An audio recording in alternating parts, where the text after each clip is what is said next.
Et si je vous disais qu'il existe un filament presque incassable qui s'imprime sur une imprimante à plateau mobile sans enceinte et qui coûte un tiers du prix des filaments haut de gamme que tout le monde recommande. Ou que le filament que tout le monde semble écarter parce qu'il serait trop difficile à imprimer est discrètement devenu le polymère le plus polyvalent et utile de mon arsenal. Après avoir testé plus de 100 filaments en 4 ans, je peux affirmer que la communauté de l'impression 3D ignore systématiquement les 5 mêmes matériaux. Ce n'est pas parce qu'ils sont difficiles à trouver, ni parce qu'ils sont nouveaux, expérimentaux ou particulièrement chers, mais simplement parce que la stigmatisation qui les entoure est complètement dépassée. Dans cette vidéo, je vous présente les 5 filaments les plus sous-estimés vers lesquels je reviens toujours quand j'ai vraiment besoin de solidité. Pas pour être joli sur un bureau, ni pour gagner un concours de karma sur Reddit, mais pour élargir l'utilité et les applications de l'impression 3D afin de résoudre de vrais problèmes chez moi, dans mon atelier et mon studio. Et restez jusqu'à la fin car le dernier est un vrai canon event qui pourrait bien s'apparenter à une crise de la quarantaine. Allons-y.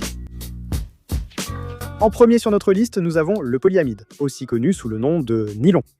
Et pour être honnête, cela fait déjà quelques années que je dis que le nylon est sur le point de connaître une grande renaissance. En ce qui concerne les plastiques, c'est probablement le matériau le plus robuste, durable et polyvalent, du moins parmi les polymères de base utilisés dans la fabrication quotidienne. Je veux dire, il y a une raison pour laquelle il est utilisé pour tout, du tissu de parachute au legging, en passant par le fil de coupe-bordure, jusqu'à la corde paracorde.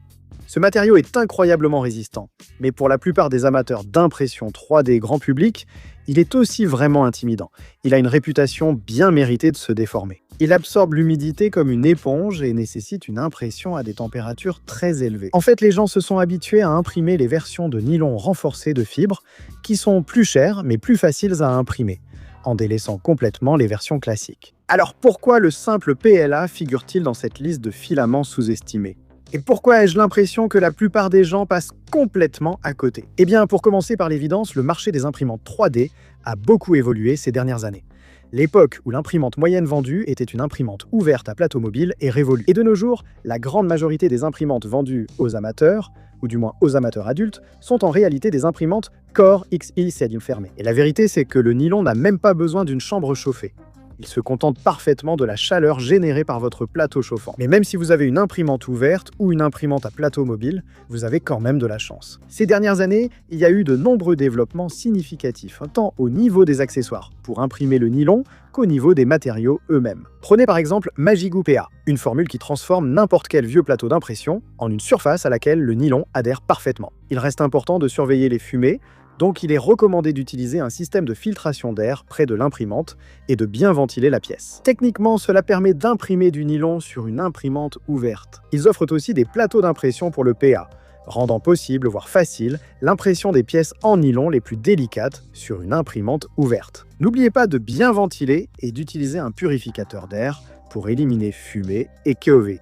Même sans ces imprimantes, il existe aujourd'hui des nylons spécialement conçus pour vous. Il y a l'EasyPA de Sunlu, conçu pour moins se déformer, et le CoPA de Polymaker, que j'ai d'ailleurs imprimé de nombreuses fois sur des imprimantes ouvertes avec beaucoup de succès. Oui, le nylon demande un peu plus d'attention, de précaution et de chaleur pour l'impression. Par exemple, il vous faudra un bon sèche-filament haute température, idéalement capable d'atteindre 80 voire 100 degrés Celsius pour bien sécher ce nylon. Mais si vous surmontez la peur, la stigmatisation et les stéréotypes, vous découvrirez un matériau incroyablement solide et polyvalent qui élargira considérablement ce que vous pouvez faire avec l'impression 3D. Soudainement, des choses que vous n'auriez jamais imaginé imprimer en 3D avec des matériaux classiques deviennent ces objets utiles et durables que vous utilisez et malmenez chaque jour. D'un support d'antivol de vélo qui est secoué des centaines de fois à chaque sortie à vélo, à une barrière à buter qui est frappée par des tout petits jour après jour. Le nylon est l'un des rares matériaux capables de supporter ce niveau de mauvais traitement si vous lui en donnez l'occasion. Et si je dis l'un des rares et pas le seul, c'est parce qu'il y a bien sûr le TPU. Un bon TPU à dureté Shore élevée a toujours été la référence pour les pièces qui doivent encaisser des coups pendant des années. Mais jusqu'à récemment, cela impliquait un compromis assez important. La rigidité. Même les pièces en TPU les plus dures et les plus solides auront inévitablement un peu de flexibilité. Jusqu'à ce qu'un fou furieux décide de faire l'impensable, ajouter des fibres de carbone ou de verre dans du TPU. Honnêtement, je n'ose imaginer les regards amusés et la dérision que ce visionnaire a dû endurer lors de cette première réunion. Bon, allez les gars, de nouveaux types de filaments. Allez, dites-moi ce que vous avez. Et si on fabriquait un filament juste pour imprimer des chaussures? J'adore, parfait. Et si on faisait des versions en fibre de verre, des filaments populaires, comme la BSGF ou le PETGF? C'est ben, j'aime ça. Je vais prendre la fibre de carbone D'accord, j'aime bien la tournure que ça prend. et la mettre dans du TPU. Mais en réalité, ces combinaisons maudites de fibres de verre ou de fibres de carbone avec du TPU, c'est beaucoup plus comme du sel de mer dans du chocolat et moins comme de l'ananas sur une pizza. Ça marche vraiment. Je veux dire, croyez-moi, tout ce qui peut survivre au style de conduite de mon fils de 5 ans mérite des éloges. Non, le TPU-GF et le TPU-CF ne sont pas aussi rigides que, disons, le prochain filament de notre liste. En fait, il se situe quelque part entre le TPU classique et le nylon pur. Mais ce qu'il fait, c'est qu'il vous donne juste assez de rigidité tout en conservant les qualités principales du TPU. Une adhérence intercouche indestructible et une résistance au choc inégalée. En plus, vous obtenez une finition semi-mate et un allègement en bonus. Comme pour tous les filaments chargés en fibres, une buse en acier trempé est nécessaire pour ces variantes. Sinon, il n'y a pas d'autres exigences particulières. La seule contrainte ici, c'est que ces deux variantes différentes ne sont pas encore disponibles chez beaucoup de fournisseurs. Il existe quelques petites marques comme 3DO Extruder, Fiberlogy et Sorayatech qui fabriquent soit du TPU-CF, soit du TPU-GF, mais aucun des grands noms comme Polymaker ou Sunlu ne le propose pour l'instant. Si vous souhaitez voir cela chez d'autres marques de filaments, laissez un commentaire ci-dessous et signalez que vous voteriez avec votre portefeuille. Mais que faire si vous recherchez une rigidité extrême et une résistance à la chaleur? Bien sûr, vous pourriez essayer ces filaments haut de gamme dont tout le monde parle, vous savez, le PPA-CF ou le PPS-CF. Et ceux-là sont vraiment incroyables et offrent des performances époustouflantes qui justifient vraiment tout le battage. Mais ils sont aussi extrêmement chers et nécessitent des températures beaucoup plus élevées, aussi bien à la buse que dans la chambre, pour obtenir une bonne impression. De plus, leur rigidité et fragilité compliquent l'impression sur certains extrudeurs ou chemins de filaments. Ne casse pas, ne casse pas, ne casse pas, ne casse pas. Cassé. Mais il existe quelque chose de presque aussi bon. Un filament qui offre non seulement une grande partie de la résistance à la chaleur et de la rigidité de ces super polymères, mais qui coûte aussi une fraction du prix. Je parle bien sûr du PCCF ou polycarbonate renforcé de fibres. Maintenant, je ne sais pas à quoi vous pensez quand vous entendez les mots polycarbonate ou PCCF, mais je parie que c'est quelque chose d'exotique, de cher, qui se déforme et qui est difficile à imprimer. Et si vous faisiez référence à sa variante pure et non modifiée, vous auriez absolument raison. Le PC pur peut vraiment être une vraie galère à imprimer, et il donne vraiment les meilleurs résultats avec une enceinte activement chauffée. Mais tout comme l'ajout de fibres de carbone transforme le nylon en une toute autre bête, l'introduction de fibres de carbone dans le polycarbonate, c'est vraiment le mariage parfait du beurre de cacahuète et du chocolat. Non, je ne sais pas pourquoi j'utilise autant de métaphores sur le chocolat aujourd'hui.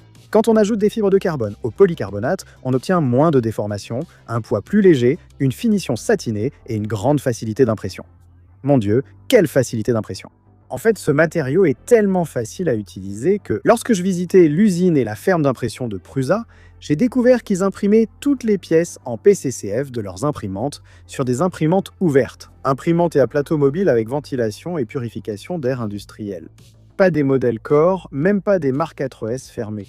Ils laissent simplement tout à l'air libre et cela suffit pour imprimer des tonnes de ce matériau chaque mois. Laissez-moi vous dire, j'ai essayé d'imprimer ce modèle, par ailleurs magnifique, avec de nombreux matériaux différents au fil des années. Et d'habitude, ces petites boucles, elles n'ont tout simplement pas une bonne adhérence intercouche. Et une fois que vous mettez une vis dedans, que le filetage prenne, puis que vous appliquez un peu de pression, ces petites excroissances cassent tout simplement. Mais le polycarbonate n'a pas ce problème. Mec, c'est parfait. Alors moi, la prochaine fois que vous cherchez une rigidité extrême, une température de fléchissement sous charge aussi élevée que 130 degrés Celsius le tout, à un prix abordable, ne cherchez pas plus loin que le PCCF. Si vous arrivez à en trouver, bien sûr, car c'est encore un de ces cas où l'étiquette de matériaux sous-estimés a une fois de plus conduit à une production et une commercialisation insuffisantes. J'ai beau chercher, je n'ai vraiment pu trouver qu'une poignée de marques petites et moyennes qu'ils fabriquent, comme Prusa Filament, Spectrum Filament et Lidix Polyr. Avec ces trois marques, j'ai eu d'excellents résultats. Si vous le trouvez à bon prix sur votre marché local, je vous recommande vivement d'essayer ce filament pour votre prochain projet exigeant. Très bien, donc le prochain filament sur notre liste s'utilise franchement mieux en combinaison avec d'autres filaments. Je voudrais évoquer les filaments flexibles, différents des matériaux rigides. Vous voyez, quand j'ai commencé l'impression 3D il y a seulement 5 ans, si vous vouliez du flexible, vos choix se limitaient essentiellement au TPU et, au TPU. Je me rappelle ma déception lors de ma première impression avec ce matériau. Bien sûr, c'était flexible et robuste, mais il manquait tellement de choses que l'on attendrait d'un soi-disant polymère flexible. Honnêtement, ma plus grande déception, c'était juste la texture. Le TPU a cette sensation lisse, très plastique, qui en fait un très mauvais choix dans toutes les situations où il sera en contact régulier avec la peau. En plus, même s'il s'écrase sous la pression, il a aussi tendance à rester écrasé, ce qui le rend assez mal adapté à tout type de joint ou de garniture. Heureusement, de nos jours, nous avons l'embarras du choix en ce qui concerne les matériaux flexibles. Nous avons des PEBA, des TPE spécialisés, des TPU ultra souples. D'ailleurs, il existe même des filaments flexibles spécialement conçus pour imprimer des objets à portée et des chaussures. Et puis il y a une nouvelle catégorie de matériaux flexibles, les variantes dites R du TPU, du PEBA et du TPE. Honnêtement, je ne vais pas mentir, quand Soraya Tech et Fetus m'ont envoyé ces premiers échantillons de filaments, je pensais qu'ils seraient juste un gadget pour des usages très spécifiques. Vous voyez, un peu comme le filament tricolore que j'imprimerai 1 ou 2 fois pour le côté sympa, puis que je n'utiliserai plus jamais. Mais je me suis bien trompé. Et depuis que j'ai découvert ce matériau, j'y reviens sans cesse. Pourquoi vous demandez-vous ? Eh bien d'abord, il y a la sensation au toucher. Ce matériau est vraiment agréable à toucher. C'est similaire au Ninjatech Chinchilla TPE que j'ai présenté dans l'une des premières vidéos de cette série, mais c'est loin d'être aussi compliqué à imprimer. Ensuite, il y a la polyvalence. Grâce à la façon dont il mousse, ce filament peut remplacer la mousse EVA dans toutes les applications où vous pourriez en avoir besoin. Il ne s'agit pas seulement de joints et garnitures, mais aussi de coussins de protection, d'isolation, etc. Avec l'impression multimatériaux, désormais plus accessible grâce au changeur d'outils, le nombre d'applications pour ce filament a vraiment augmenté. Troisièmement, il y a le fait que ça dure pratiquement éternellement. Vous voyez, comme vous imprimez en gros avec 40% d'air, une bobine de ce matériau va vous durer très longtemps. Contrairement au TPU standard, qui est vendu en rouleau de 500 à 750 grammes et qui s'épuise assez rapidement à cause de sa densité assez élevée. Mais tout n'est pas parfait. J'ai remarqué que ces filaments exigent de nombreux réglages pour de bons résultats, surtout sans le calibrage automatique du Pressure Advance. C'est pourquoi je préfère imprimer ces filaments sur mes Snapmaker U1 dotés d'un très bon autocalibrage. Mais vous pouvez aussi simplement passer un peu de temps à régler manuellement le filament sur n'importe laquelle de vos autres imprimantes. Dans tous les cas, c'est l'un de ces filaments qui a considérablement élargi la gamme d'applications de l'impression 3D dans et autour de mon atelier, mais dont je n'entends vraiment pas assez parler. Comme pour tous ces filaments, un lien vers certains de mes fournisseurs préférés sera dans la description, si vous souhaitez jeter un œil et soutenir la chaîne.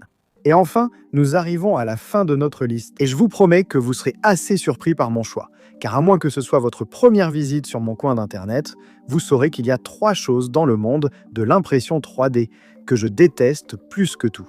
Les contrevenants à l'AGPL, les Slicers 4K, et vous l'avez deviné, le PETG. Alors je veux que vous imaginiez une seconde la dissonance existentielle et identitaire que j'ai ressentie quand, ces derniers mois, je me suis surpris à à adorer l'enfant du diable lui-même. C'est tellement beau. Qu'est-ce que ça veut dire ? Mais c'est fait en PETG, c'est fait avec le sang du diable. Qu'est-ce que ça veut dire pour moi ? Est-ce que je suis moi-même Big PETG ? PETG m'apprécie-t-il malgré ma fraude ? Que s'est-il passé après ? Ananas sur la pizza ? Ça pourrait coûter une pizza. Comment est-ce que je fais mon coming out à mon public ?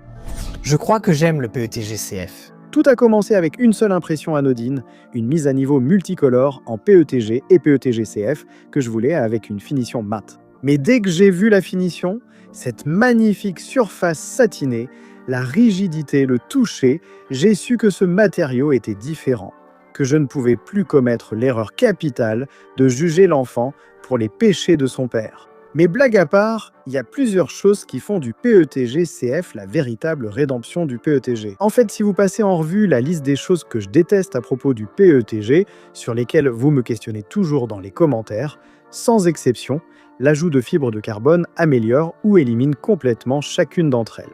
L'effet de dépôt de résidus sur la buse, la rigidité ni trop forte ni trop faible, la finition brillante et hideuse, l'hygroscopie abominable et les impressions pleines de bulles qui en résultent. Tout est tellement mieux avec le PETG-CF. Même si des révélations récentes en ligne montrent que l'ajout de fibres de carbone à certains filaments comme le PLA les fragilise, la résistance du PETG reste généralement inchangée avec cette matière noire et rugueuse. De plus, contrairement à beaucoup d'autres filaments de cette liste, le PETG-CF est, premièrement, largement disponible auprès d'une multitude de fabricants différents et, deuxièmement, incroyablement abordable. Je veux dire, notre nouveau sponsor de filaments pour la chaîne, Sunlu, le vend en fait à 19,99 le kilo, et même les marques plus chères, comme Polymaker et Bamboo Lab, le proposent à moins de 30 $ le kilo. Enfin, contrairement au passage au PCCF, avec le PETG-CF, vous n'avez besoin d'aucun équipement ou conditions spéciales, à part une buse en acier trempée. Donc j'irais même jusqu'à dire que personnellement, du moins pour moi, je passerai volontiers toute mon utilisation de PETG, même si elle est modeste, au PETG-CF s'il y avait plus de couleurs disponibles chez plus de fabricants. Mais de manière générale, il vaut mieux imprimer en ABS ou en AESA plutôt qu'en PETG si vous disposez d'une enceinte fermée et filtrée dans laquelle vous pouvez imprimer. Maintenant, j'imagine que beaucoup d'entre vous diront inévitablement que l'ABS et l'AESA ont tendance à se déformer, ou que vous avez rencontré d'autres types de difficultés lors de l'impression avec ces matériaux ou avec tout autre type de filament dont j'ai parlé dans cette liste. Donc si vous hésitez à essayer un nouveau filament, je vous dirais de foncer, mais vous voudrez probablement regarder cette vidéo récente que j'ai faite. Dans cette vidéo, je présente les 20 causes principales d'échecs d'impression et d'imperfection, et vous montre comment les diagnostiquer et les résoudre rapidement. Nous allons mettre le lien vers cette vidéo juste ici. Et bonne nouvelle, au fait, nous avons enfin dépassé le plafond des 30% d'abonnés par rapport aux non-abonnés. Alors merci à vous pour ça. Et j'essaierai de ne pas le prendre personnellement que 69% d'entre vous, petit clin d'œil obligatoire, ne sont toujours pas abonnés. Voilà pour cette semaine, à bientôt sur The Next Layer.